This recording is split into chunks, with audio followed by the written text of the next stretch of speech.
నమస్తే, welcome to AD. ప్రస్తుతం మనం తెలంగాణ భవన్లో ఉన్నాం. సో ఈరోజు తెలంగాణ భవన్ కూడా బీఆర్ఎస్ పార్టీ అధినేత మాజీ ముఖ్యమంత్రి కేసీఆర్ గారు కూడా రాబోతున్నారు. సో ఈ నేపథ్యంలోనే ఇక్కడ బీఆర్ఎస్ భవన్లో సంబరాలు అయితే చేస్తూ ఉన్నారు.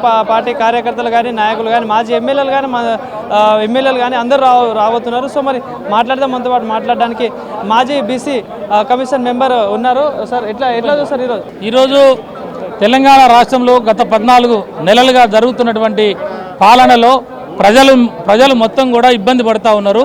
ప్రజలకు ఇచ్చిన మాటలు ఏమాత్రం కూడా నెరవేర్చట్లేదు.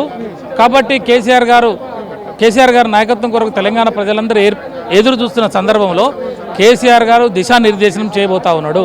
కాబట్టి ప్రజా ఇచ్చిన హామీలు ఏవైతే ఉన్నాయో హామీలను నెరవేర్చకపోతే రేపు రాబోయే కాలంలో ప్రజాక్షేత్రంలో ఒక పెద్ద బహిరంగ సభను పెట్టి ఆ బహిరంగ సభలో ఈ ప్రభుత్వం యొక్క వైఫల్యాలని తెలియజేయాలి.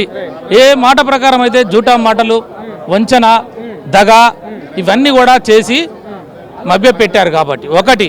రెండోది ఏంటంటే పార్టీ ఏర్పాటై 20 సంవత్సరాలు జరిగింది కాబట్టి ఒక పార్టీని యొక్క పునర్నిర్మాణం, పార్టీల యొక్క కొత్త వాళ్ళకి అవకాశాలు ఇవ్వటము, పార్టీని పటిష్టత చేయటము, ఈ అంతర్గత విషయాల మీద.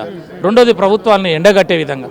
మూడోది ఏంటంటే ప్రజలకి 14 నెలలుగా జరుగుతున్నటువంటి ఈ అన్యాయాలు కానీ, ఆక్రందనలు కానీ, ఇలా హైడ్రా పేరుతోటి మూసి బాధితుల్ని, అక్కడ దళితుల్ని, అక్కడ ఉన్నటువంటి బీసీలని, ఎస్టీలని వాళ్ళకి లేకుండా చేశాడు, ఇల్లు లేకుండా చేశాడు, రోడ్డు మీద పడేశాడు.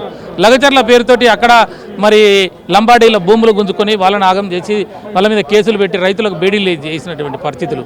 కాబట్టి నేనేమంటున్నా, హాస్టల్లో పిల్లలు, విద్యార్థులు ఇబ్బంది పడుతున్నటువంటి పరిస్థితులు, బీసీ కులగణన పేరుతోటి బీసీలని మరి మోసం చేసినటువంటి పరిస్థితులు, వీటన్నిటి మీద కూర్చొని 1 సంవత్సర కాలం కేసీఆర్ గారు 40 సంవత్సరాల రాజకీయ అనుభవం ఉండి ముఖ్యమంత్రి చేసి, కేంద్ర మంత్రి చేసి, ఎమ్మెల్యే, ఎంపీగా చేసి అనుభవాలు ఉన్నాయి కాబట్టి టైం ఇచ్చి ఓపికతోటి ఉన్నాడు. ఓపికతోటి ఉండి అన్ని గమనించిన తర్వాత ఈరోజు ఏమైంది, వాళ్ళ యొక్క వైఫల్యాలు ఏవైతే ఉన్నాయో, ఎన్నికలు ఉన్నాయి దగ్గరలో, అందుకనే కేసీఆర్ గారు ప్రజల్లోకి వస్తున్నారంటూ చెప్తున్నారు. నేనేమంటున్నా, సమయం ఇవ్వాలి అన్నాడు, సమయం ఇచ్చిండు. 1 year 14 నెలలు సమయం అయిపోయింది.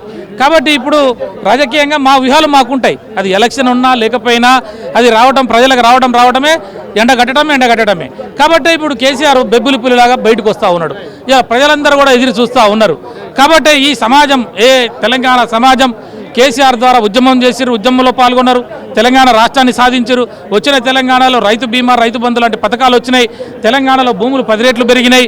తెలంగాణలో సమాజం అంతా కూడా ఆత్మగౌరవంతో బతుకుతున్న పరిస్థితుల్లో మాయ మాటలు చెప్పిన కాంగ్రెస్ పార్టీకి ఓట్లేసిన తెలంగాణ సమాజం మోసపై దగాపడి గోసపడుతున్న ఈ సమాజానికి మళ్ళొకసారి వేగు చుక్కలాగా మళ్ళీ కేసీఆర్ రాబోతా ఉన్నాడు.